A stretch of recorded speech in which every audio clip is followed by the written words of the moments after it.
just a reminder that we do have live streamed Rosary this evening at 7 p.m. Also, too, at the church, there are confessions available from 5:30 to 6:30 this evening. Rest of the week, tomorrow, Wednesday, we will have live stream Mass at noon, and then we'll also have, there are also confessions available, 7 a.m. to 8 a.m. That's tomorrow. And then Friday, evening prayer at 6:30 p.m. live streamed. So that's kind of the upcoming schedule. And then we have the weekend.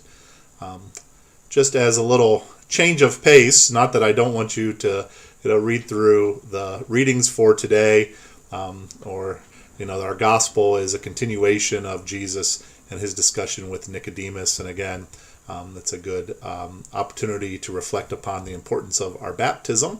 But I thought I'd change it up a little bit. Last night I tried a new recipe I saw on a PBS cooking show called Milk Street. Christopher Kimball is kind of the driving force behind that. He used to be with America's Test Kitchen and Cook's Country, if you know your PBS cooking shows. Obviously I do. So people ask me a lot of times about cooking, and I do enjoy cooking. So I've maybe like a lot of us, I've used this time of stay at home to try a couple things. And he had one of the things that his Milk Street cooking show does is they try to go to kind of the native place of where these recipes come from and learn from how they're cooked there and kind of simplify them. That's, I think, kind of the goal, is to make it simple yet elegant and delicious. So he had one of his crew members had gone to Tel Aviv in Israel and did some research on hummus. And so he had this very simple recipe for homemade hummus, and they ranted and raved about how much different it is than the hummus you buy at the store in the package, and that it was well worth the effort. And it's not a very complicated recipe. I had to buy some dried chickpeas, and you soak them, and then you boil them for a while till they're nice and soft, and then they're just run through a food processor for quite a while to kind of make them very kind of light and fluffy. And then you add a lot of tahini, that sesame seed paste, or almost like a sesame seed butter. You add a fair amount of that, some lemon juice, think a little bit of salt.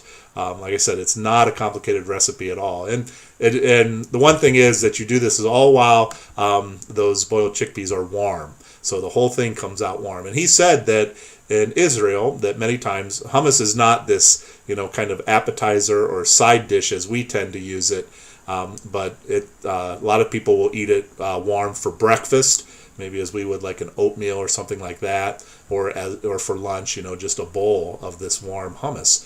So I tried that last night. I think it came out pretty good. One thing is, if it's like cooking with peanut butter or tahini, that can be a struggle a little bit. It's kind of sticky and doesn't, I warmed it up a little bit to try to get it to pour a little easier, but it still is a little bit of a battle. And, the food processor, using that too to blend everything. But it did come out very nice. I'm not sure I would rant and rave quite as much as they did. I did think that it needed a little bit more. Maybe I didn't put enough salt in it, but once I topped it, they recommend some different toppings too, and I use some of the ones they recommend, some cumin or paprika. If you sprinkle a little bit of that on top, and then with some pita bread, it is very good. So I just thought I would share a little bit of what I've been, some of the things that have been happening. I haven't tried a whole lot of recipes. I got a few more that I would like to maybe try, and so I might report on those. But I thought that might be slightly a little different change of pace, as instead of just a reflection on the gospel, just a little talk, just a little window into what goes on in the rectory in the late afternoons and early evenings. So I hope everybody is staying safe, and we'll all continue to pray for each other and attempt to stay healthy. Again, we'll have live streamed Rosary this evening at 7 p.m. and then tomorrow on Wednesday at noon, we'll have live stream Mass. So God's blessings to everyone this day.